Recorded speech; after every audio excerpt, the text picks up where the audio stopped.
उपहार में गायत्री परिवार में हमारे गुरुदेव वेदमूर्ति तपोनिष्ठ पंडित श्रीराम शर्मा आचार्य जी ने कहा कि उपहार प्रेम से दिया जाता है, तो उसमें पैसे का कोई भी ये षड्यंत्र न रचा जाए, प्रेम से जो देना है। तो उन्होंने कहा ऐसा करो कि गायत्री मंत्र का एक एक दुपट्टा एक दूसरे को दे दो। अच्छा। बस वो सीधा सिंपल, क्योंकि वो ग्रंथि बंधन के लिए तो दुपट्टे की जरूरत तो रहती ही है, तो बोले बस उसी से ग्रंथि बंधन हो जाएगा। तो गायत्री परिवार की जितनी भी शादियां होती है वो सब आदर्श विवाह होते हैं, कहीं एक नए पैसे का भी कोई लेन देन नहीं रहता है। ऐसी अनेकों शादियां हमने लगाई है और इतनी बढ़िया शानदार कि देखते ही बनता है। उसके बाद में एक दूसरे को फूलों की माला पहनाते हैं, पुष्पोपहार। वो लड़का और लड़की एक दूसरे का स्वागत कर रहे हैं और हार पहनाने का मतलब है कि हम आपको सम्मानित कर रहे हैं, सम्माननीय मान रहे हैं। तो एक अकेले का नहीं है, लड़का लड़की को सम्माननीय मान रहा है और लड़की लड़के को सम्माननीय मान रही है। कहीं कोई किसी का बॉस, कोई किसी का अधीन ऐसा नहीं है बिल्कुल भी। हाँ, वो जो गुंडे लुटेरे जो उठा के ले जाते थे तो वो तो गुंडे ही थे, तो वहां तो स्त्रियों की बेइज्जती होनी थी, वहां तो क्या कर सकते थे, वहां तो कोई दूसरा विकल्प ही नहीं था।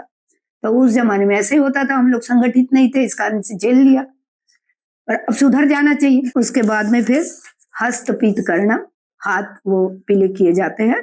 उसके बाद में कन्यादान आता है। कन्यादान, अब कन्यादान शब्द से भी बहुत से लोगों में गलतफहमी है। कन्यादान वो समझते हैं कि ससुराल वालों को लड़की दान में दे दी। अब हम जब कॉलेज में पढ़ते थे तो हमको बड़ी गुस्सा है, हम कोई दान की वस्तु है, हट, बेवकूफी की बात है, हम ऐसी शादी हम नहीं करेंगे।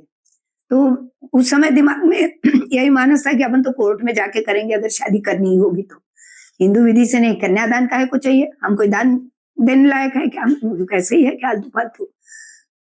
पर जब ये सारा हमने पढ़ा तब पता चला कि अरे कन्यादान तो बहुत बहुत ही अद्भुत प्रक्रिया है, ये वास्तव में बहुत जरूरी है। अब ये कन्यादान जो है वो ससुराल वालों को दान नहीं दिया जा रहा है लड़की का, वो विष्णु भगवान को दिया जा रहा है।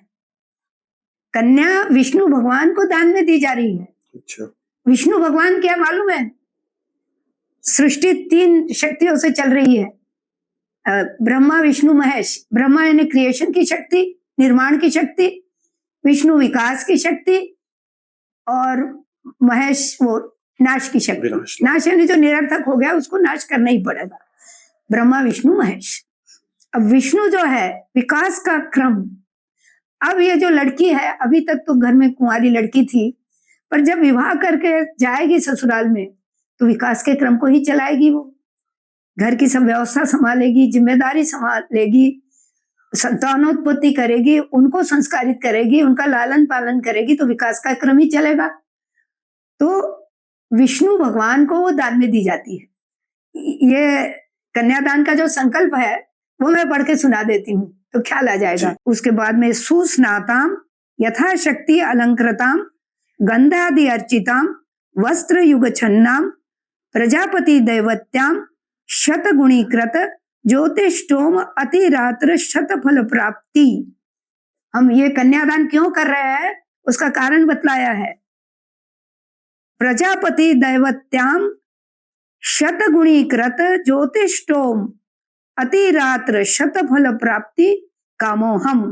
यानी ज्योतिष्टोम यज्ञ वगैरह जो बहुत बड़े माने जाते थे उसका पुण्य फल प्राप्त करने के लिए ये हम कन्या का दान दे रहे हैं।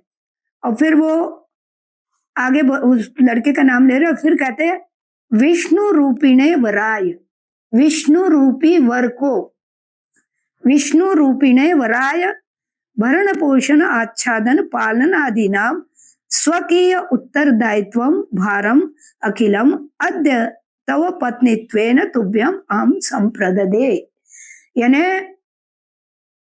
इस लड़के के साथ में जो विवाह कर रहे हैं वो अपना जो उत्तरदायित्व है लड़की के प्रति वो इसको सौंप रहे हैं कि वो इसका सब ध्यान रखेगा हर तरह से। इसलिए विष्णु रूपिणे वराय, विष्णु रूपी वर को दे रहे हैं, यानी विकास का क्रम चलाने के लिए जी।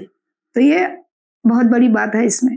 अब इसमें है कि कभी ऐसे जब इतना अच्छा प्रसंग हो तो माता पिता परिवारजन खुशी से अपनी बेटी को कुछ देते हैं, तो प्राचीन समय में गाय देने की प्रथा थी, तो वो फिर उसके बाद में गोदान की प्रक्रिया आती है, तो वो गाय का दान वहां दिया जाता है। आज के जमाने में क्या करते हैं कि गोदान के नाम से पैसे वैसे दे देते हैं, जो भी देना, फिर वही दहेज वाला चक्कर आ जाता है।